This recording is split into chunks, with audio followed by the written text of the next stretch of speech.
Om Swastiastu. Assalamualaikum warahmatullahi wabarakatuh. Namo Buddhaya dan salam sejahtera untuk kita semua. Terima kasih atas waktu yang telah diberikan kepada saya untuk melakukan presentasi walaupun dilakukan secara online. Pertama-tama, mari kita ucapkan puji dan syukur pada Tuhan Yang Maha Esa karena telah memberikan kesehatan untuk kita semua. Perkenalkan, nama saya Yohanes Birmas Rinaldi dengan NIM 18135111068 dari Prodi Ilmu Kelautan. Jadi di sini saya akan mempresentasikan proposal skripsi yang sudah saya buat dengan judul Studio Rasio Hasil Tangkap Jenis Ikan Karang, Kerapu Epinephrus sp dan Kakap Merah Lunjanthus campecanus di perairan Pulau Seraya, Labuan Bajo, Nusa Tenggara Timur. Hal yang pertama ingin saya presentasikan adalah latar belakang dari penulisan proposal skripsi saya, yaitu dibagi menjadi beberapa poin. Ya, yang pertama adalah poin area penelitian yang akan saya gunakan atau lokasi penelitian saya berada di Labuan Bajo, khususnya di Pulau Seraya. For your information, untuk teman-teman, Pulau Seraya ini terletak di bagian utara Labuan Bajo, berkisar 10 km dari Labuan Bajo, bisa dijangkau menggunakan bot maupun kapal nelayan. Biasanya menghabiskan kos atau biaya sebanyak 15.000 untuk per satu orangnya. Bila berdasarkan kelompok atau menggunakan kelompok wisata bisa mencapai 60.000 untuk satu kelompoknya. Kemudian poin yang selanjutnya ingin saya highlight adalah ada ikan kerapu dan juga tentunya ikan kakap. Kemudian ada poin yang juga tidak kalah penting, yaitu ada dua kelompok usaha nelayan yang merupakan sampel masyarakat yang saya gunakan, yang mengelola perikanan tangkap ikan kerapu dan ikan kakap di perairan Pulau Seraya ini. Untuk informasi juga, kelompok nelayan ini berada di bawah koordinasi dari WWF Labuan Bajo. Yaitu ada dua kelompok nelayan, yaitu KUB Hasil Laut dan juga KUB Sumber Rezeki. Untuk Selayang Padang atau pendahuluan, Pulau Seraya adalah sebuah pulau kecil yang terletak di Kabupaten Manggarai Barat, Nusa Tenggara Timur.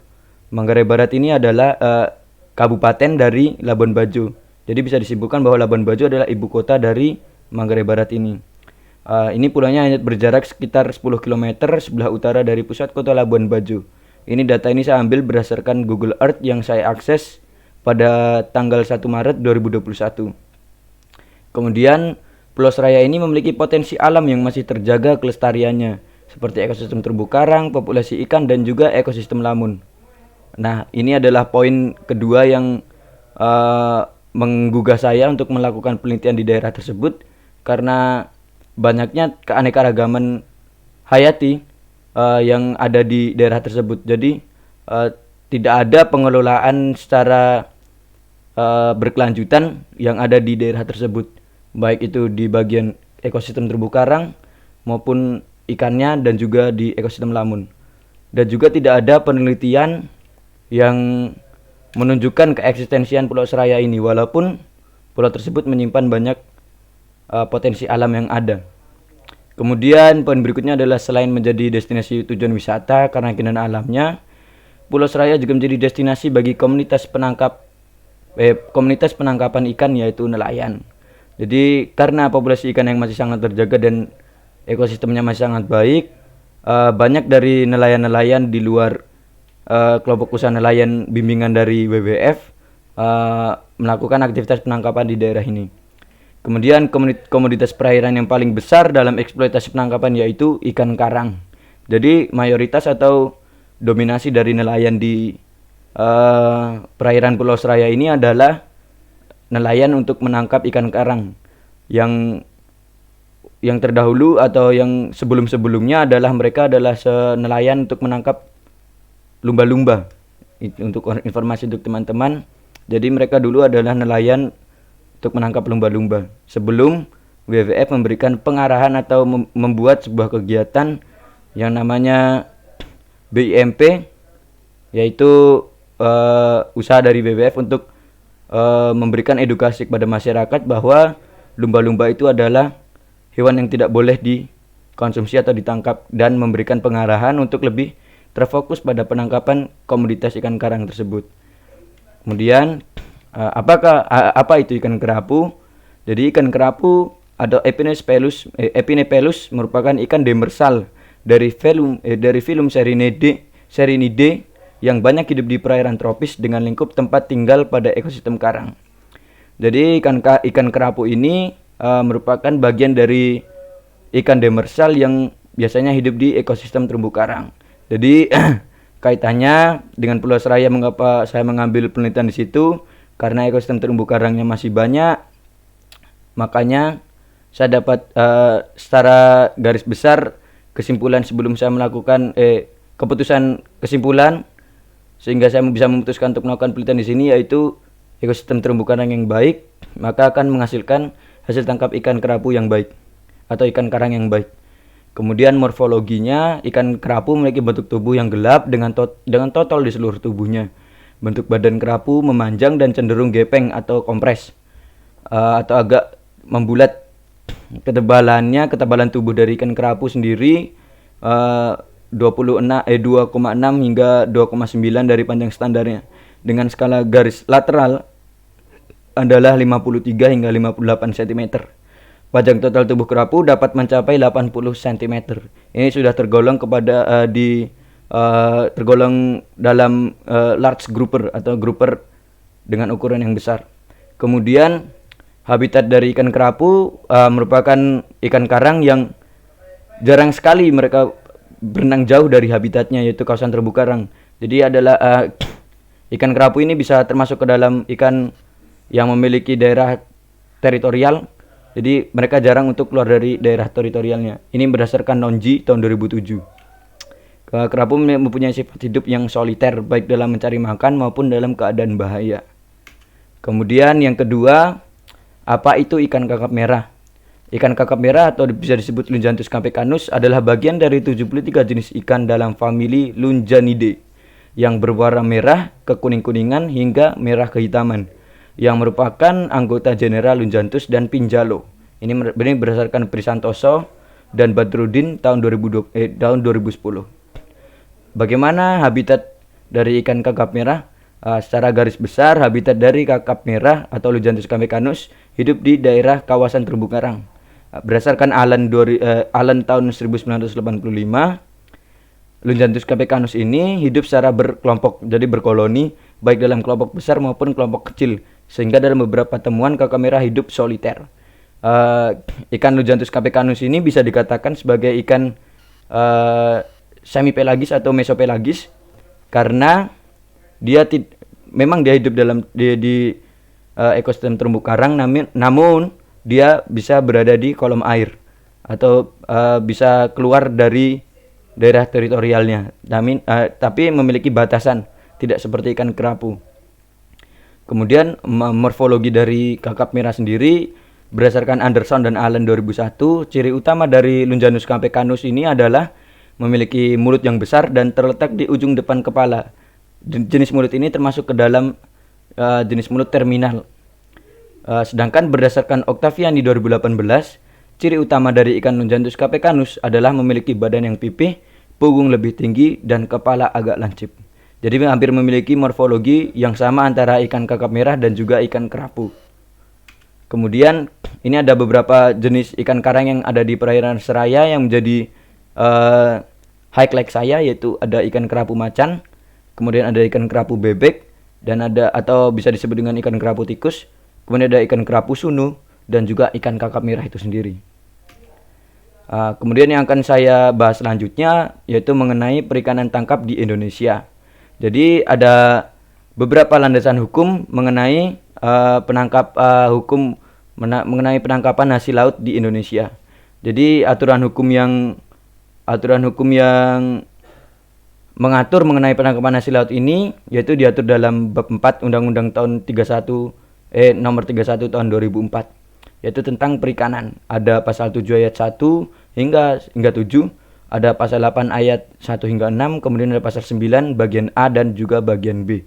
Jadi pasal 7-nya terdapat beberapa nomor dari A hingga T. Kemudian ada pasal 8 ayat 1 sampai 6 dan juga pasal 9 bagian A dan B.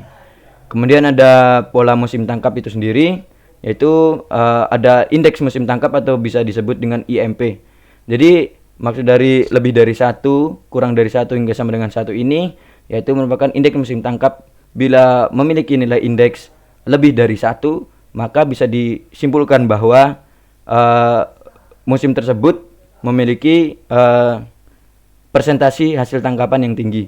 Dan bila indeks musim tangkap berada di kurang dari 1, bisa disimpulkan bahwa memiliki persentase hasil tangkapan yang kurang. Jika IMP atau indeksnya berada di nilai 1, bisa disimpulkan bahwa persentase hasil tangkapannya bisa kurang dan bisa juga tinggi. Untuk selanjutnya ada pelaku penangkapan dan pengelola hasil tangkapan di Pulau Seraya. Jadi pelaku penangkapan yang ada di Pulau Seraya yaitu nelayan. Tentunya ada nelayan. Jadi menurut Purwodarminto, secara umum nelayan diartikan sebagai orang yang mata pencahariannya menangkap ikan atau penangkap ikan di laut. Jadi menurut pasal 1 Undang-Undang Republik Indonesia tahun nomor 6 tahun 1964 tentang bagi hasil perikanan, LNRI nomor 97 tahun 1964, yaitu pengertian nelayan dibedakan menjadi 2, yaitu nelayan penggarap, yaitu nelayan yang menggarap atau mengerjakan tangkapan atau melakukan aktivitas penangkapan dari nelayan pemilik, atau jika di lapangan bisa dibedakan menjadi 2, yaitu pemilik kapal dan juga ABK-nya. Bukan ABK sih, seperti nelayan yang mengerjakan. Jadi nelayan pemilik memiliki kapal dan nelayan penggarap mengerjakan kapal dari nelayan pemilik. Jadi simpelnya seperti itu. For your information juga, untuk nelayan di Pulau Seraya ini masih melakukan aktivitas penangkapan secara tradisional. Jadi tidak menggunakan alat tangkap seperti bom maupun mesin-mesin alat tangkap yang besar seperti kapal alat tangkap yang memiliki persentase hasil tangkapan yang tinggi dan juga hasil tangkap yang besar. Jadi masih menggunakan rawai, pancing ulur, dan juga masih menggunakan jaring. Kemudian ada pengelola hasil tangkapan yang ada di Pulau Seraya. Nah, jadi diatur dalam Undang-Undang Nomor 31 Tahun 2004 itu tentang perikanan tangkap, dinyatakan bahwa pengelolaan perikanan adalah semua upaya atau termasuk proses yang terintegrasi dalam pengumpulan informasi, analisis, perencanaan, konsultasi, pembuatan keputusan, alokasi sumber daya ikan, dan implementasi serta penegakan hukum dari peraturan perundang-undangan di bidang perikanan yang dilakukan oleh pemerintah atau otoritas lain yang diarahkan untuk mencapai kelangsungan produktivitas sumber daya hayati perairan dan tujuannya telah disepakati. Jadi pengelola hasil tangkapan ini adalah semua aktivitas yang mengelola dari hasil tangkapan itu sendiri. Kemudian ada masuk ke metodologi penelitian saya, yaitu waktu dan lokasi penelitian. Ini saya lakukan selama 1 bulan, direncanakan 1 bulan, itu pada tanggal 4 Januari 2021 dan 4 Februari hingga 4 Februari 2021. Dilakukan dengan cara melakukan survei lapangan di Pulau Seraya. Itu terletak di Labuan Bajo, Manggarai Barat, Nusa Tenggara Timur. Kemudian alat dan bahan dalam penelitian ini. Alat yang saya gunakan itu ada mistar atau penggaris dengan tingkat ketelitian 0,1 cm. Itu berguna untuk mengukur panjang ikan. Masing-masing spesies diambil 1 sampel panjang. Jadi dari beberapa hasil tangkapan diambil 1 spesies ikan atau 1 model ikan dengan ukuran panjang yang paling panjang. Kemudian ada timbangan dengan ketelitian 0,01 gram, itu untuk mengukur berat rata-rata ikan hasil tangkapan. Sama seperti dalam mengukur panjang, yaitu menggunakan 1 sampel ikan yang memiliki kira-kira berat badan yang paling berat. Kemudian ada kamera digital, yaitu berfungsi untuk mendokumentasikan seluruh aktivitas dari penelitian ini. Kemudian ada alat transportasi seperti sepeda motor dan juga speedboat. Ini bisa digunakan juga menggunakan kapal nelayan dan juga kapal komersil atau kapal yang mengangkut umum masyarakat Labuan Bajo yang ingin ke Seraya dan juga sebaliknya. Kemudian ada alat tulis, yaitu untuk mencatat informasi yang didapatkan selama penelitian. Kemudian ada GPS atau Global Positioning System, yaitu untuk menentukan koordinat lokasi penelitian atau men-tagging. Kemudian bahan yang saya gunakan tentunya yaitu sampel ikan kerapu dan juga ada sampel ikan merah Lujanthus campecanus. Jadi ini sampel ikan kerapunya yang saya gunakan ada ikan kerapu sunu, ikan kerapu merah, ikan kerapu sunu, ikan kerapu macan, ikan kerapu tikus. Kemudian prosedur dari penelitian ini, yang pertama metode pengambilan datanya. Jadi data yang saya gunakan adalah data primer dan juga data sekunder. Jadi data primer ini saya ambil dengan melakukan pengambilan sampel secara langsung di lapangan. Itu dengan melakukan wawancara maupun dengan mengikuti aktivitas langsung penangkapan ikan bersama nelayan Seraya. Ada 2 KUB, yaitu KUB Hasil Laut dan juga Sumber Rejeki. Sorry.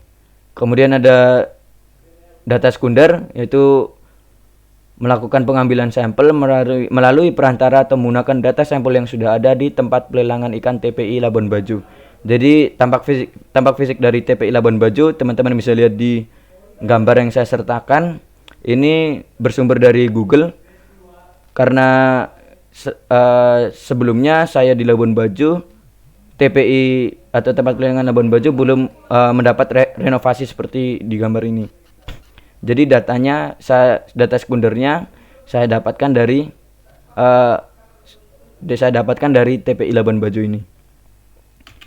Kemudian metode penghitungan data sampelnya saya menggunakan metode CPUE atau metode Catch per Unit Effort. Ini berdasarkan Gulan tahun 1983. Ini dirangkum lagi dalam Damar Jati tahun 2001, yaitu digunakan rumus seperti dalam, yaitu CPUE sama dengan catch per effort, yang dimana CPUE adalah jumlah total hasil tangkapan per upaya penangkapan dengan satuan kilogram per trip. Kemudian C atau catch merupakan total hasil tangkapan, ini dalam kilogram.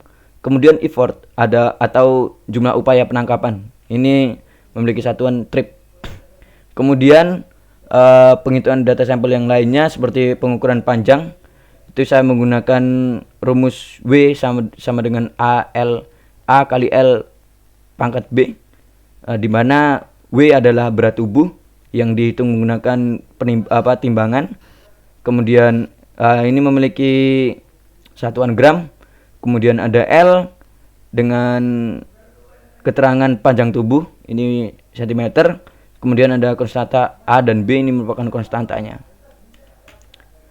Kemudian analisis sampel yang saya gunakan yaitu menggunakan revenue cost ratio, yaitu dengan melakukan perhitungan data rasio ini berdasarkan CPUE, nilai CPUE yang akan dirata-ratakan dengan N atau besaran jumlah hasil tangkapan, yang kemudian akan dipertimbangkan dengan cost atau biaya produksi dan juga biaya hasil pemasaran di TPI Labuan Bajo. Jadi nilai CPUE yang saya dapatkan akan dirata-ratakan dengan besaran jumlah hasil tangkapan atau jumlah hasil tangkapan yang didapatkan oleh nelayan dari KUB Hasil Laut dan juga KUB Sumber Rejeki. Kemudian akan dipertimbangkan atau akan dianalisis lagi dengan cost atau biaya produksi atau biaya melaut dari nelayan dari 2 KUB tersebut dan juga dari biaya hasil pemasaran di TPI Labuan Bajo. Kemudian penghitungan review cost ratio ini memiliki kriteria. Jadi jika total pendapatan lebih besar dari total biaya atau R atau rasio lebih besar daripada 1, maka usaha untung atau layak dilanjutkan. Kemudian jika total pendapatan lebih kecil daripada total biaya, maka usaha rugi atau tidak layak untuk dilanjutkan. Kemudian ada kriteria yang ketiga, jika total pendapatan sama dengan total biaya, usaha tidak untung dan tidak rugi atau fair impasse. Jadi Sebenarnya latar belakang dari saya melakukan penelitian ini adalah karena saya merasa seperti iba dan kasihan terhadap nelayan di sana karena memiliki lokasi tangkap ikan yang sangat jauh dari rumah mereka. Jadi mereka bisa melakukan penangkapan di daerah Komodo, itu yang jaraknya sangat jauh dari Pulau Seraya, yang tentunya mengeluarkan kos atau biaya melaut yang sangat tinggi, namun hasil yang didapatkan tidak seimbang dengan apa yang mereka keluarkan. Jadi saya ingin menghitung apakah jika melaut di Komodo ini rugi atau untung bagi mereka, dan juga dengan tujuan dari penelitian ini saya ingin membuat peta lokasi tangkap lebih tepatnya untuk para nelayan, sehingga mereka bisa memikirkan atau mempertimbangkan kos atau biaya yang ingin mereka keluarkan untuk melaut, dan juga hasil tangkapan yang mereka dapatkan. Jadi mereka bisa menentukan apakah saya harus ke tempat A dan ke tempat B pada musim B, musim A, untuk bisa mendapatkan hasil yang seipas atau seimbang dengan kos yang mereka keluarkan. Ini adalah moto dari saya, don't speak too much, just do it. Demikian presentasi dari seminar proposal saya. Saya mohon maaf bila ada salah kata dan juga kata-kata yang kurang berkenan di hati semuanya. Saya tutup presentasi ini dengan Parama Santi. Om Santi Santi Santi Om. Wassalamualaikum warahmatullahi wabarakatuh. Namo Buddhaya dan salam sejahtera untuk kita semua. Terima kasih dan sampai jumpa.